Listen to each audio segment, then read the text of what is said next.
The lights in our dining room always felt too warm. Soft amber glow spilling across white linen, crystal glasses glinting under the chandelier. Laughter floated through the air like perfume, masking everything else. Daniel stood at the head of the table, charming as ever, refilling wine glasses while our guests leaned in closer to his stories. He was born for this. Elegant, calm, every word rehearsed but sounding effortless. I smiled when he looked my way, even though the muscles in my cheek trembled. From this distance, no one could see how tightly I clutched my napkin under the table, twisting it until the fabric bit into my palm. "Emily, you've outdone yourself again," someone said, cutting into the roast. Compliments always came easily here, like clockwork. I murmured a polite thank you, keeping my eyes low so no one noticed the faint discoloration on my wrist. Daniel brushed past me to pour more wine, his hand grazing the small of my back. To the guests, it was affectionate. To me, it was a warning, stay composed. His cologne mixed with the scent of candles and rosemary, intoxicating, heavy. I remembered when I used to love that smell. Now it lingered like a reminder. The guests talked about work promotions, travel plans, and their children's new schools. Rosefield Heights was full of success stories. Lawyers, surgeons, and real estate magnates. Our home fit the picture perfectly. Ivory walls, framed wedding photos, and the subtle hum of classical music playing in the background. Everything had its place. Everything looked right. That was Daniel's rule. When the laughter grew loud enough to cover it, he leaned toward me. His lips brushed my ear. "Smile, sweetheart," he whispered, the warmth of his breath at odds with the chill in his tone. I obeyed, lifting my glass. My reflection shimmered on the surface of the wine, my eyes hollow under the golden light. After dessert, the guests lingered near the fireplace, complimenting the art on the walls and the energy of our home. Daniel stood beside me, arm around my shoulders, recounting the story of how we'd met. He made it sound like a fairy tale, one I barely remembered the same way. I laughed when expected, even as my chest tightened. When the last guest left and the door clicked shut, silence filled the house. Daniel turned off the music, his smile fading with the final note. I gathered plates mechanically, the soft clatter echoing too loudly. "You did well tonight," he said, voice even. I nodded, unsure if it was praise or a reminder. Upstairs, I caught my reflection again, the faint bruise just below my sleeve, a ghost of his temper. I dabbed concealer over it and whispered to myself, "Tomorrow will be quieter." But deep down, I knew it never really was. Downstairs, the faucet dripped once, then again, steady, rhythmic, almost like a heartbeat beneath the house. The house always felt heavier after guests left, as if the walls exhaled the lies we'd told. Dishes stacked neatly in the sink, wine glasses lined up like soldiers, the faint smell of burnt rosemary still lingering in the air. I knelt on the kitchen floor with a rag in my hand, scrubbing at a dark smear near the cabinet. Daniel said it was just wine, but I knew better. The stain had a weight to it, thick, dull, something that clung to the tiles no matter how hard I pressed. The water ran red, swirling down the drain like a secret refusing to stay buried. My hands trembled as I rinsed the rag again and again. Behind me, I heard Daniel's calm voice from the living room. "You're overdoing it again," he said, his tone measured. "You'll ruin the finish." I didn't answer. The faucet hissed between us like static. He hated silence. It made him nervous. "Emily," he called again, sharper this time. I stopped scrubbing but didn't turn around. I could still hear his shoes pacing the polished wood, deliberate and slow, like a metronome counting down to something inevitable. "I'm fine," I said softly. "You always say that," he replied. "But you never are." His voice carried that edge I'd learned to read, the edge that meant don't push it. I rinsed the rag and watched my reflection ripple in the sink. That same reflection had lied for him once, years ago, when the police came asking questions about a late-night accident. "He was with me," I'd said then, voice steady, eyes clear. I remembered the officer's pen scratching across his notepad, the faint tremor in my hands hidden behind the counter. That was the first night I didn't sleep.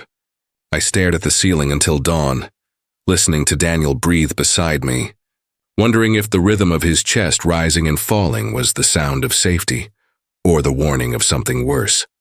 Now, the stain was gone, but the floor still felt unclean, I shut off the water, my fingers pruned and raw. Daniel's footsteps stopped behind me. I felt his presence before he spoke. "You worry too much," he murmured, setting a gentle hand on my shoulder that felt more like possession than comfort. I forced a smile that he couldn't see. "I just like things spotless," I whispered. His laugh was low, amused. "Good," he said, "because there's always something to clean up." And somewhere deep beneath the kitchen floor, the pipes groaned, as if they, too, were tired of what they carried. Morning sunlight filtered through the curtains, too bright for how little sleep I'd had. The smell of coffee filled the kitchen, bitter and sharp, as I arranged pastries on a porcelain plate. Daniel insisted we invite Mrs. Langford for brunch. "To keep up appearances," he'd said with a smirk. I tried not to think about what appearances we were still keeping up. Mrs. Langford arrived exactly at 10, wearing her usual floral dress and polite smile. Her silver hair framed kind eyes that had seen far too much for comfort. "You two throw the best get-togethers," she chirped as she stepped inside. "Last night I could hear music all the way from my porch." Daniel laughed easily, taking her coat. "Ah, we do get carried away sometimes," he said, voice smooth as polished glass. "Emily loves her music loud." I smiled tightly, pouring coffee into her cup, the liquid trembling slightly in my hand. The cup clinked against the saucer, just once, but Daniel's glance was instant, sharp warning. Mrs. Langford stirred her coffee and leaned forward a little. "Funny thing," she began, tone still casual. "I thought I heard something else too. Sounded like shouting maybe, or something being dragged. My old ears, probably." She chuckled softly. For a moment, everything in the room froze. The spoon in her cup, Daniel's smile, my breath. Then, like an actor recovering his line, Daniel laughed. Full, effortless, charming. "Oh yes, Emily dropped one of our new chairs last night. We were moving things around. I told her she should have waited for me." Mrs. Langford nodded, amused. "Well, you two do keep busy?" I managed a small laugh that felt like breaking glass. The air felt heavier now, every second stretching longer than it should. Daniel kept the conversation light. Weather, the new bakery in town, the roses in her garden, while I counted the faint purple marks around my wrist beneath the cuff of my sleeve. When Mrs. Langford finally left, her perfume lingered, lavender and curiosity. Through the window I watched her pause on the sidewalk, glance back at the house, then continue walking. Daniel shut the door behind her, slow and deliberate. His smile melted away, replaced by something quieter, darker. "You need to be more careful," he said without looking at me. My throat tightened. "I didn't—" "Someone always notices," he interrupted. His voice was calm, almost gentle. "And next time, they might not just ask." Outside, Mrs. Langford's screen door creaked shut, echoing through the stillness like a warning. 2 days after Mrs. Langford's visit, the neighborhood group chat buzzed with whispers. A couple from our last dinner party hadn't been seen since Friday. Rachel and Michael Porter. Perfect smiles, constant laughter, always arriving hand in hand. I remembered how Rachel complimented my wine glasses that night, tracing their rims with a manicured finger. Daniel had poured her another drink before she finished the first. By Monday morning, the police were knocking on doors across Rosefield Heights. Patrol cars lined the quiet street, red and blue lights spinning against the manicured hedges. Through the window, I saw Daniel watching them from the study, arms crossed, calm as stone. "Don't look nervous," he murmured without turning around. "We have nothing to hide." The words should have comforted me, but they didn't. They never did. When the knock finally came, I felt my pulse in my throat. 2 officers stood on the porch, one older, one younger, both polite but searching. "Just a few questions, ma'am," the older one said. Daniel invited them in before I could speak. They asked the usual things. When we last saw the Porters, how they seemed that evening, whether anyone appeared upset. Daniel answered easily, spinning a narrative as though he'd rehearsed it. "They left around 10, I think. Rachel said she wasn't feeling well. Lovely couple." His tone carried sympathy without sincerity. The younger officer took notes while glancing around the living room, the spotless floor, the glowing candles, the polished wine decanter still on the shelf. "You two host quite a few gatherings," he said. Daniel smiled. "We enjoy good company." My hands were folded in my lap, but I could feel them shaking beneath the tablecloth. Every sound, the tick of the clock, the hum of the refrigerator, the faint creak from below, felt amplified. When the officers thanked us and left, Daniel closed the door gently and exhaled. "See," he said, turning to me. "Nothing to worry about." But his eyes were colder than his voice. That night, sleep came in fragments. I dreamed of the basement, the light flickering weakly through the crack in the door.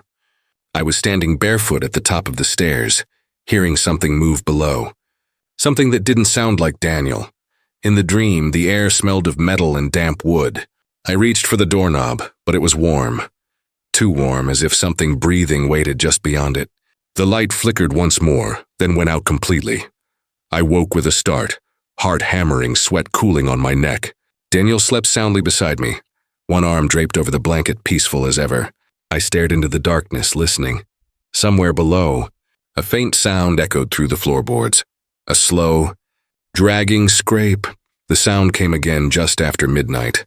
A dull, heavy thud that shuddered through the floorboards beneath our bed. Daniel didn't stir. His breathing was steady, slow, practiced. I lay frozen, staring into the dark, the echoes of my dream still clinging to the edges of my mind. Then it came once more, softer this time, like something shifting its weight below. I slipped out of bed, careful not to wake him. The floor was cold under my bare feet as I crept down the hallway, every step measured, breath shallow. The house felt different at night, the air thicker, the walls somehow closer. I reached the kitchen and stood there for a long moment, staring at the door to the basement. It was closed, but the faint light seeping through the gap at the bottom pulsed weakly, like a dying heartbeat. The smell reached me before I touched the handle. Metallic, damp, faintly sweet. I hesitated, fingers trembling, then turned the knob. It groaned open. The staircase yawned downward, shadows swallowing the narrow space. My heart thudded hard enough that I thought it might wake him. Step by step, I descended. The air grew colder, thicker. I kept one hand on the wall, the other gripping the railing slick with dust. At the bottom, the light came from a single bulb hanging by a wire, swaying slightly as if something had brushed past it. Then I saw it. A dark tarp spread across the floor, edges uneven, a shape lying beneath it. I moved closer, my mind screaming to stop but my body disobeying. I knelt, fingertips brushing the plastic. The moment I peeled it back, the world went silent. Rachel Porter's face stared up at me, pale, lifeless, eyes still half open as if mid-conversation. Her lipstick was smudged, a faint bruise circling her throat like a cruel necklace. My stomach twisted, but no scream came. Instead, a soundless gasp escaped me. A hand clamped over my mouth. For a moment, I couldn't breathe. The basement tilted, the walls closing in. Then something colder than fear settled inside me. Recognition. I remembered that night, the spilled wine, Rachel's laughter, Daniel's steady voice telling me to pour one more glass. I remembered cleaning the floor the next morning, the stain that wouldn't wash. I backed away slowly, but my foot struck something. A wine bottle, its label torn, lying on its side. Behind me, a shadow shifted at the top of the stairs. "Emily?" Daniel's voice drifted down, calm, unreadable. I turned, the bulb flickering above me.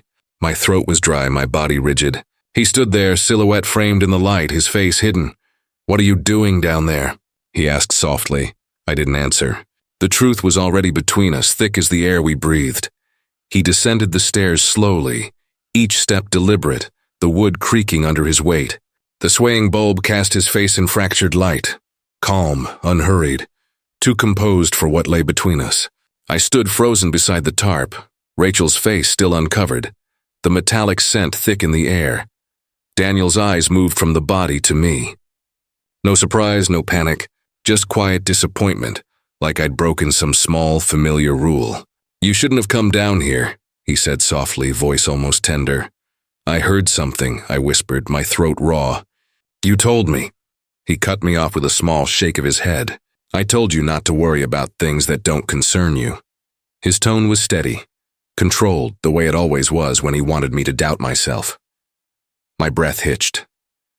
She's dead, Daniel. Rachel's." He took another step forward. "You make it sound like I wanted this," he murmured. "You forget so easily, Emily. We built this life together. You said you wanted peace, safety, no one to hurt us again. The words slid through the air like oil. My heart pounded. "I didn't want this," I said, but my voice cracked at the end, betraying me. He smiled faintly. "Didn't you?" He reached out, his hand finding my wrist, the grip firm, almost gentle. "You promised me. After that night, after everything that happened, you said you'd stand by me. No matter what. Remember?" Images flashed, blood on the dashboard, the blinding headlights, the sound of impact. My own hands trembling as we buried the past under dirt and silence. "I was trying to protect us," I said weakly. "You still are," he replied, leaning closer, his breath hot against my ear. "You're just confused. You've always needed me to remind you what's real." His thumb brushed over the faint bruise he'd left before, tracing it like a signature. For a moment I felt myself slipping, memory and fear blending until truth became soft around the edges. Daniel let go of my wrist, his smile returning like a mask being fixed back in place. "Clean yourself up," he said. "We can't look shaken. The neighbors already watched too closely." I stared at Rachel's still face, then back at him. My voice came out barely audible. "And what if they ask again?" His eyes gleamed, dark and calm. "Then we'll host another dinner." By the time the next dinner arrived, the house gleamed like nothing had ever happened. Daniel spent the afternoon arranging flowers and polishing glasses, humming to himself, as if the basement weren't holding a corpse beneath our feet. I moved through the motions like a ghost, chopping, seasoning, tasting, the scent of rosemary turning my stomach. The guests arrived just after sunset, all warm smiles and shallow curiosity. "You two never rest," someone joked as coats were taken, laughter spilling into the candlelit room. Daniel welcomed them with effortless charm, his arm resting around my shoulders like a well-practiced gesture of devotion. I felt the pressure of his fingers through my dress. Not affectionate, but instructive. Dinner began the same way it always did.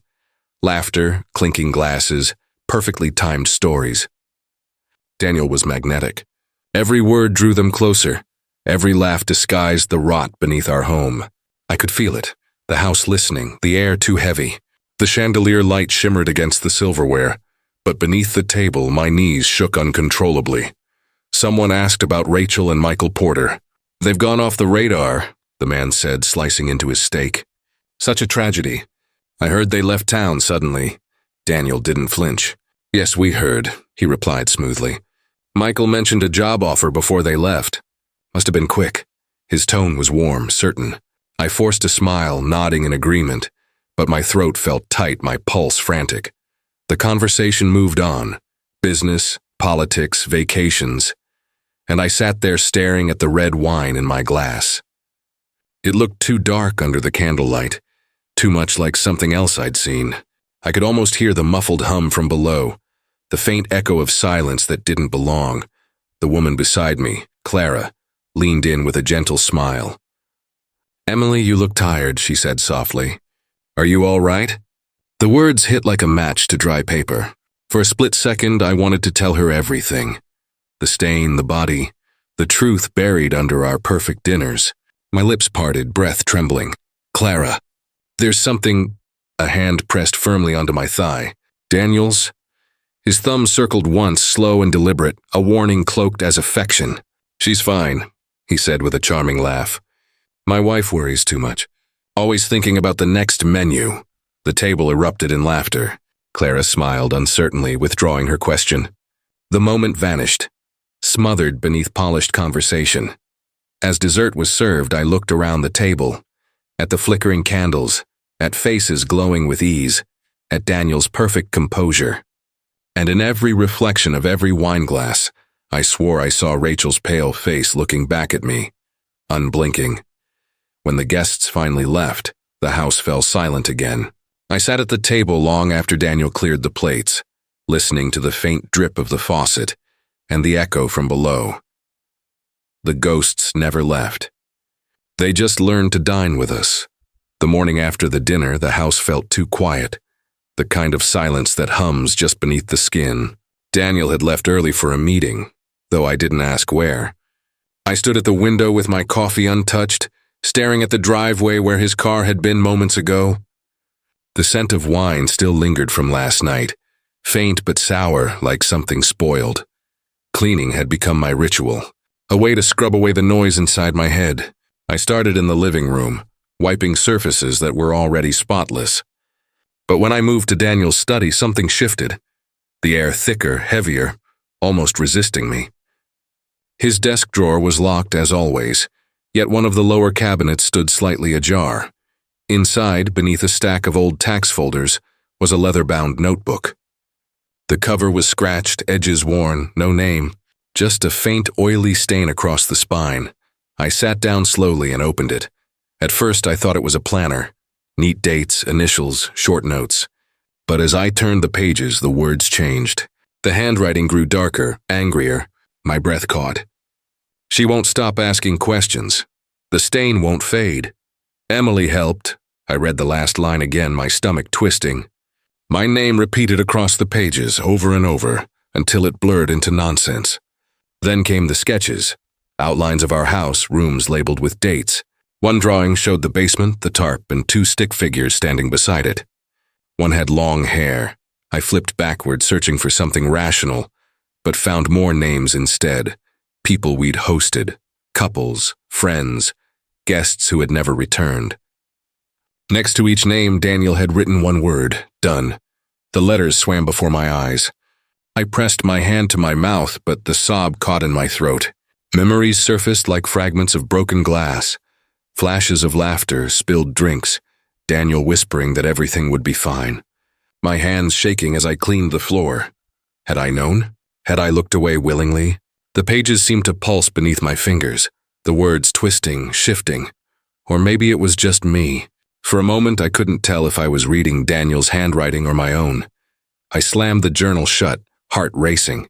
My reflection stared back at me in the glossy cover. Pale, hollow-eyed, unfamiliar. I wanted to run, to burn the book, to wake from this. But outside, I heard the sound of tires on gravel. Daniel's car returning. I hid the journal beneath the couch cushion just as the front door opened. "Emily," he called gently. "Miss me?" My voice failed. I forced a smile instead, though my pulse roared in my ears. Because now I wasn't sure who I was protecting, Daniel. Or myself. Rain streaked the kitchen window that afternoon, each drop tracing its way down the glass like a slow countdown.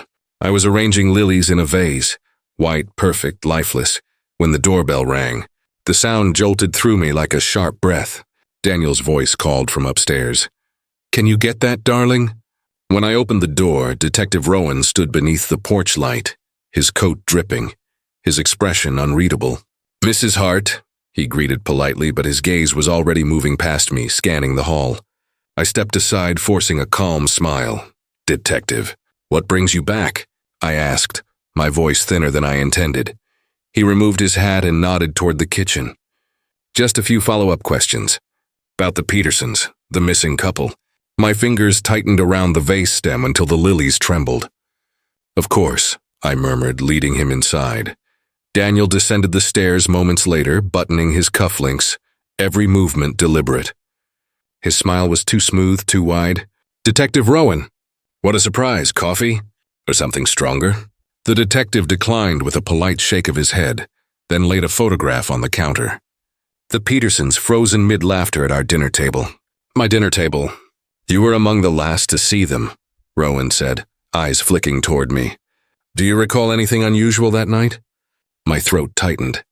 Words gathered like stones behind my teeth. But Daniel's voice slid over mine. Only that they were delightful.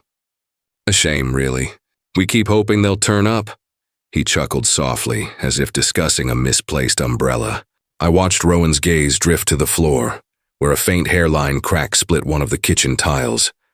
The same spot where the dark stain had once been. His brow furrowed.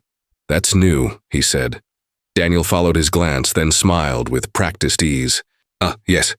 House settled oddly this winter. I plan to have it fixed." Silence pressed in. The clock ticked loud enough to fill the space between heartbeats. Rowan studied us both for a long moment before pocketing the photo. "Maybe I'll take you up on that coffee next time," he said. Daniel's grin widened. "Better yet, dinner. Tomorrow night. You can taste Emily's famous roast." My head snapped toward him, pulse hammering. Daniel, but he didn't look at me. Rowan hesitated, then nodded slowly. All right, dinner it is. As the door closed behind him, Daniel turned, his eyes gleaming like glass. See, darling? Nothing to worry about, but I felt it. The invitation wasn't kindness. It was a warning. And this time, I knew not everyone at that dinner would leave. The dining room glowed with a golden haze, the chandelier casting soft halos over polished silver and crystal glasses. It looked perfect, as it always did, except for the faint tremor in my hands as I poured the wine. Detective Rowan sat at the end of the table, his expression measured but alert. Daniel, ever the host, carved the roast with a flourish, the blade glinting under the light like something sacred. Emily outdid herself tonight, Daniel announced, raising his glass. To good company and honest hearts. The irony burned on my tongue. I forced a smile, matching his toast. To honesty, I said softly. Our guests, the Rowans and a few of Daniel's colleagues, laughed lightly, unaware of the quiet storm in the air. Every laugh was a scratch against my nerves. Every glance Daniel gave me felt like a reminder of all the lies buried beneath our home. Beneath my skin, as the meal unfolded, I caught the detective watching us, his gaze darting between Daniel's smooth confidence and my trembling fingers. My heart drummed like a war beat. Beneath the tablecloth, I touched the tiny vial hidden inside my sleeve. Crushed tablets dissolved in deep red wine, swirling like blood. Daniel leaned toward me, voice low and mocking. You're quiet tonight, darling. Nervous about the detective? I met his gaze, unblinking. Oh, just tired of pretending. For a moment, his smile faltered. Then, as if nothing had shifted, he clinked his glass against mine. Pretending keeps us alive, Emily. He drank. The clock ticked twice before the first cough came, subtle, restrained. He set the glass down, blinking hard, his fingers tightening on the edge of the table. His voice cracked, hoarse. The guests froze. I leaned in close enough for only him to hear. For every stain I've scrubbed, Daniel. He stared at me, disbelief twisting into something darker. Amusement. A ragged laugh escaped his throat, wet and broken. You think I'm the monster? His hand found mine, icy and trembling. Emily down, the first one. You killed her. Don't you remember? The words sliced through the room like glass shattering. Detective Rowan stood, confusion and horror flickering across his face. What did he just say? Daniel's voice grew weaker, but his grin lingered, red spilling from the corner of his lips. She wanted it. She begged me to help. Clean up. I stumbled back, shaking my head, vision tunneling. He's lying. But the memories hit like thunder. Flashes of blood, of my hands pressing down, of Daniel whispering, You did what you had to, love. The chandelier above blurred in my tears. Daniel's body slumped sideways, lifeless, the wineglass tipping over. Red soaking into the white linen like it had been waiting all night. Silence fell. Detective Rowan stepped forward slowly, his voice soft. Mrs. Hart, I think it's time you told me everything. I looked down at Daniel, his smile still frozen, almost proud.